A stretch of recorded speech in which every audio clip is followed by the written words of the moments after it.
Hi friends, ಈ ದಿನ ಗಿಣ್ಣ ಹೇಗೆ ಮಾಡೋದು ಅಂತ ಹೇಳಿ ನೋಡ್ಕೊಂಬರೋಣ ಬನ್ನಿ.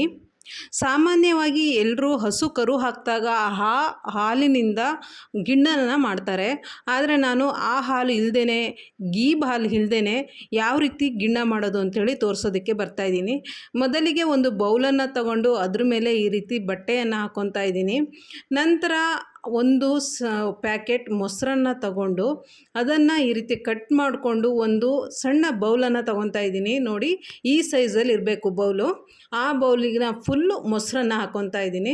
ಬೇಕಾದರೆ ನೀವು ಜಾಸ್ತಿ ಮಾಡೋದಾದರೆ ನಾನು ಏನು ತೋರಿಸ್ತಾ ಇದ್ದೀನಿ ಆ ಕ್ವಾಂಟಿಟಿನ ಡಬಲ್ ಮಾಡ್ಕೊಳ್ಳಿ. ಈಗ ನಾನು ಒಂದು ಬೌಲಷ್ಟು ಮೊಸರನ್ನು ಹಾಕ್ಕೊಂಡು ಆ ಮೊಸರಿನಲ್ಲಿ ಇರುವಂತಹ ನೀರನ್ನು ಸೋಸ್ಕೊತಾ ಇದ್ದೀನಿ. ಸೊ ನೀವು ಬಟ್ಟೆ ಹಾಕ್ಕೊಳ್ಳುವಾಗ ನೀರು ಕೆಳಗೆ ಹೋಗಬೇಕು, ಆ ರೀತಿ ಇರುವಂತಹ ಬಟ್ಟೆಯನ್ನು ಹಾಕ್ಕೊಬೇಕಾಗತ್ತೆ. ಆ ಮೊಸರಲ್ಲಿರೋಂತಹ ನೀರಿನ ಅಂಶ ಫುಲ್ಲು ಹಿಂಗೆ ಹೋಗೋ ತನಕ ನಾವು ಅದಕ್ಕೆ ಈ ರೀತಿ ರಬ್ಬರ್ ಬ್ಯಾಂಡ್ ಹಾಕಿ ಇಡಬೇಕು. ಏನಿಲ್ಲ, ಒಂದು 5 ನಿಮಿಷ ಈ ರೀತಿ ಇಟ್ಟರೆ ಸಾಕು, ಅದು ಫುಲ್ಲು ನೀರು ಕೆಳಗೆ ಹೋಗಿರತ್ತೆ. ಈಗ ಮಿಕ್ಸಿ ಜಾರನ್ನು ತಗೊಂಡು ಅದಕ್ಕೆ 1 ಕಪ್ಪಷ್ಟು ಹಾಲನ್ನು ಹಾಕ್ಕೊತಾ ಇದ್ದೀನಿ. ನೀವು ಕಾಸಿರೋ ಹಾಲು ಇರ್ಬೋದು ಅಥವಾ ಹಸಿ ಹಾಲಿರ್ಬೋದು, ಯಾವುದಾದ್ರೂ ಓಕೆ. 1 ಕಪ್ಪಷ್ಟು ಹಾಲನ್ನು ಹಾಕ್ಕೊಬೋದು. ಅದಾದ ನಂತರ ನಾವು ಯಾವುದು ಬೌಲಲ್ಲಿ ಮೊಸರು ಹಾಕ್ಕೊಂಡಿದ್ವೋ ಅದೇ ಬೌಲಿನಲ್ಲಿ 1 ಕಪ್ಪಷ್ಟು ಹಾಲಿನ ಪುಡಿಯನ್ನು ಹಾಕ್ಕೊತಾ ಇದ್ದೀನಿ. ನಂತರ ಅದೇ ಬೌಲಲ್ಲಿ 1/4 ಕಪ್ಪಷ್ಟು ಬೆಲ್ಲದ ಪುಡಿಯನ್ನು ಹಾಕ್ಕೊತಾ ಇದ್ದೀನಿ. ನೀವು ಬೆಲ್ಲ ಪುಡಿ ಮಾಡಿಕೊಂಡು ಹಾಕ್ಕೊಂಡ್ರೆ ಮಿಕ್ಸಿ ಜಾರಿಗೆ ಏನು ಎಫೆಕ್ಟ್ ಆಗಲ್ಲ. ಅದರಿಂದಾಗಿ ಪುಡಿ ಮಾಡಿ ಅದನ್ನು ಮಿಕ್ಸಿ ಮಾಡುವಾಗ ಮಿಕ್ಸಿ ಜಾರಿಗೆ ಹಾಕ್ಕೊಳ್ಳಿ. ನಂತರ ನಾವು ಈಗಾಗಲೇ ಕಟ್ಟಿಟ್ಟಿದ್ದಂತಹ ಮೊಸರನ್ನು ತೆಗೆದು ಈಗ ಅದಕ್ಕೆ ಹಾಕ್ಕೊತಾ ಇದ್ದೀನಿ. ಅದರಲ್ಲಿರೋ ನೀರಿನ ಅಂಶ ಎಲ್ಲ ಹೋಗಿದೆ. ಗಟ್ಟಿ ಪನ್ನೀರ್ ಥರ ಇರೋಂತಹ ಮಾತ್ರ ಇದೆ. ಅದನ್ನು ತೆಗೆದು ಹಾಕಿ ನೋಡಿ ಈ ರೀತಿ. ಈಗ ಅದನ್ನು ಮಿಕ್ಸಿ ಮಾಡ್ಕೊತೀನಿ. ಫುಲ್ಲು ಪೇಸ್ಟಾಗಿ ಈ ರೀತಿ ಆಗೋ ಥರ, ಬೆಲ್ಲ ಎಲ್ಲ ಪೇಸ್ಟ್ ಆಗೋ ಥರ ಮಿಕ್ಸಿ ಮಾಡಿಕೊಂಡು ಫುಲ್ ಮಿಕ್ಸಿ ಆಗಿದೆ. ಈಗ ಒಂದು ಕುಕ್ಕರನ್ನು ಒಲೆಯ ಮೇಲೆ ಇಟ್ಟು ಒಲೆಯನ್ನು ಹಚ್ಚಬೇಕು. ಅದ್ರ ಒಳಗಡೆ ನೀರನ್ನು ಹಾಕಿ ಅದಕ್ಕೆ ಒಂದು ಸ್ಟ್ಯಾಂಡನ್ನು ಇಟ್ಟಿದ್ದೀನಿ. ಮತ್ತು ಈ ರೀತಿ ಒಂದು ಪಾತ್ರೆ ತೊಗೊಂಡು ಆ ಪಾತ್ರೆಗೆ ಎಣ್ಣೆಯನ್ನು ಸವರಿದ್ದೀನಿ ಒಳಗಡೆ.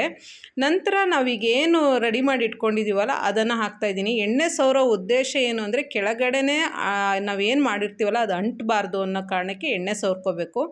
ಈಗ ನಾನು ಅದಕ್ಕೆ ಏಲಕ್ಕಿಯನ್ನು ಪುಡಿ ಮಾಡಿ ಇಟ್ಕೊಂಡು ಅದನ್ನು ಹಾಕ್ತಾಯಿದ್ದೀನಿ. ನಿಮ್ಮ ಮನೆಯಲ್ಲಿ ತಟ್ಟೆ ಇಡ್ಲಿ ಸ್ಟ್ಯಾಂಡ್ ಇದ್ದರೆ ಅದರಲ್ಲೂ ಸಹ ಈ ರೀತಿಯೇ ಮಾಡಿಕೊಂಡು ಸ್ಟೀಮ್ ಮಾಡ್ಬೋದು. ನಾನೀಗ ಸ್ಟೀಮ್ ಮಾಡೋದಕ್ಕೆ ಈ ರೀತಿ ಕುಕ್ಕರ್ನ ಇಟ್ಟಿದ್ದೀನಿ. ಅದರ ಮೇಲೆ ನಾನು ವಿಜಲ್ ಹಾಕೋದಿಲ್ಲ. ಈ ರೀತಿ ಒಂದು ಸಣ್ಣ ಲೋಟವನ್ನು ಇಡ್ತೇನೆ. ನೋಡಿ, ನಾವು ಆವಾಗಲೇ ಮೊಸರಲ್ಲಿ ತೆಗೆದ್ವಲ್ಲ ನೀರು, ಅದು ಇಷ್ಟು ಹೊರಗೆ ಬಂದಿದೆ. ಆ ಮೊಸರಲ್ಲಿ ಅಷ್ಟು ನೀರಿನ ಅಂಶ ಇತ್ತು.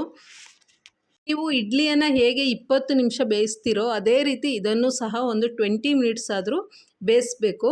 ನಂತರ ಹೀಗೆ ಕುಕ್ಕರನ್ನು ಓಪನ್ ಮಾಡಿದಾಗ ನೀಟಾಗಿ ಬೆಂದಿದೆ ನೋಡಿ. ಈ ರೀತಿ ಒಂದು ಚಾಕುವನ್ನು ಇಟ್ಟು ನೋಡಿದ್ರೆ ನಿಮಗೆ ಗೊತ್ತಾಗುತ್ತೆ, ಅದು ಚಾಕುವಿಗೆ ಅಂಟೋದಿಲ್ಲ. ಮತ್ತು ಈ ಸೈಡ್ ಸಹ ನೋಡಿ ಎಷ್ಟು ನೀಟಾಗಿ ಬಿಟ್ಟಿದೆ. ಈಗ ನೀವು ಅದನ್ನು ಆರಾಮಾಗಿ ತೆಗಿಬೋದು. ಬಿಸಿ ಇದೆ ಅಂತ ಅನಿಸಿದ್ರೆ ನೀವು ತಣ್ಣಗಾದ ಮೇಲೆ ಬೇಕಾದ್ರೂ ತಕ್ಕೊಬೋದು. ಬಟ್ ನಾನು ಈಗಲೇ ತೆಗಿತಾ ಇದ್ದೀನಿ. ನೋಡಿ ಇಲ್ಲಿ ಎಷ್ಟು ನೀಟಾಗಿ ಅದು ಪಾತ್ರೆಯಿಂದ ಬಿಟ್ಕೊತಾ ಇದೆ. ಒಳ್ಳೆ ಕೇಕ್ ಆದಂಗೆ ಆಗಿದೆ. ನೀವು ಈಗ ಅದ್ರ ಮೇಲೆ ಒಂದು ಪ್ಲೇಟನ್ನು ಇಟ್ಟು ಅದನ್ನು ಉಲ್ಟಾ ಮಾಡಿದಾಗ ಅದು ನೀಟಾಗಿ ಪ್ಲೇಟ್ ಮೇಲೆ ಕುತ್ಕೊಳ್ಳುತ್ತೆ. ಮತ್ತು ಅದ್ರ ಮೇಲೆ ಬೆಲ್ಲದ ಪಾಕ ಸಹ ತುಂಬ ಇದೆ. ನೀವು ಬೆಲ್ಲದ ಪಾಕನ ಬೇಕಾದರೆ ಬೇರೆ ಏನಕ್ಕಾದರೂ ಯೂಸ್ ಮಾಡ್ಬೋದು, ಅಥವಾ ಕಾಫಿಗೆ ಸಹ ಹಾಕ್ಕೊಬೋದು. ನಾವೇನು ಅಂದರೆ ಅದಕ್ಕೆ ಬೇರೆ ಏನೂ ಹಾಕಿಲ್ಲ, ಏಲಕ್ಕಿ ಮತ್ತು ಹಾಲಿನ ಅಂಶಗಳು ಬಿಟ್ಟರೆ.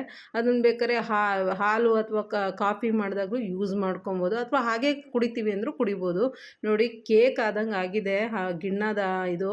ಎಷ್ಟು ನೀಟಾಗಿ ಕಟ್ಟಾಗ್ತಿದೆ ನೋಡಿ. ನೀವು ಅದನ್ನು ಮನೆಯಲ್ಲಿ ಮಾಡಿಕೊಂಡಾಗ ನಿಮಗೆ ಅದ್ರ ಫೀಲ್ ಗೊತ್ತಾಗುತ್ತೆ. ನಾವು ಬಾಲ್ ಹಾಕಿಲ್ಲ ಅಂತೇಳಿ ಯಾರಿಗೂ ಗೊತ್ತೇ ಆಗೋದಿಲ್ಲ, ಅಷ್ಟು ನೀಟಾಗಿ ಬರುತ್ತೆ. ನಮ್ಮ ಮನೇಲಂತೂ ಮಕ್ಕಳು ತುಂಬ ಇಷ್ಟಪಟ್ಟು ತಿಂದರು. ಅದನ್ನು ಖಾಲಿ ಆಗಿದ್ದೇ ಗೊತ್ತಾಗಿಲ್ಲ ಮಾಡಿದ್ದು. ಸೊ ನೀವು ಸಹ ಮನೆಯಲ್ಲಿ ಮಾಡ್ಕೊಳ್ಳಿ. ನೋಡಿ ಎಷ್ಟು ನೀಟಾಗಿ ಸ್ಪಂಜ್ ಥರ ಇದೆ. ಅದನ್ನು ತಿನ್ನೋಷ್ಟೊತ್ತಿಗೆ ಅದು ಬಾಯಿಗೆ ಹಾಕ್ತಾ ಇರೋಷ್ಟೊತ್ತಿಗೇ ಕರ್ಗೋಗ್ತಾ ಇದೆ. ಈ ವಿಡಿಯೋ ನೋಡ್ತಾ ಇರೋರಲ್ಲಿ ಒಂದು ರಿಕ್ವೆಸ್ಟ್ ಏನು ಅಂದರೆ, ಮುಂದಿನ ವಿಡಿಯೋ ನಾನು ಯಾವ್ದು ಮಾಡಿದ್ರೆ ಚೆನ್ನಾಗಿರುತ್ತೆ, ಯಾವ ಡಿಶ್ ಮಾಡಿದ್ರೆ ಚೆನ್ನಾಗಿರುತ್ತೆ ಅಂತ ಒಂದು ಕಾಮೆಂಟ್ ಮೂಲಕ ನೀವು ತಿಳಿಸಿದ್ರೆ ಖಂಡಿತವಾಗಿಯೂ ಮುಂದಿನ ವಿಡಿಯೋವನ್ನು ನಾನು ಆ ಡಿಶ್ನೇ ಮಾಡೋದಕ್ಕೆ ಟ್ರೈ ಮಾಡ್ತೀನಿ ಅಂತ ಹೇಳ್ತಾ, ಮುಂದಿನ ವಿಡಿಯೋ ಮಾಡೋದಕ್ಕೆ ಪ್ರೋತ್ಸಾಹಕ್ಕಾಗಿ ಈ ವಿಡಿಯೋಗೆ ಒಂದು ಲೈಕ್ ಕೊಡಿ. ಹಾಗೆ ನನ್ನ ಚಾನಲನ್ನು ಸಬ್ಸ್ಕ್ರೈಬ್ ಮಾಡೋದನ್ನು ಮರಿಬೇಡಿ. ಧನ್ಯವಾದಗಳು.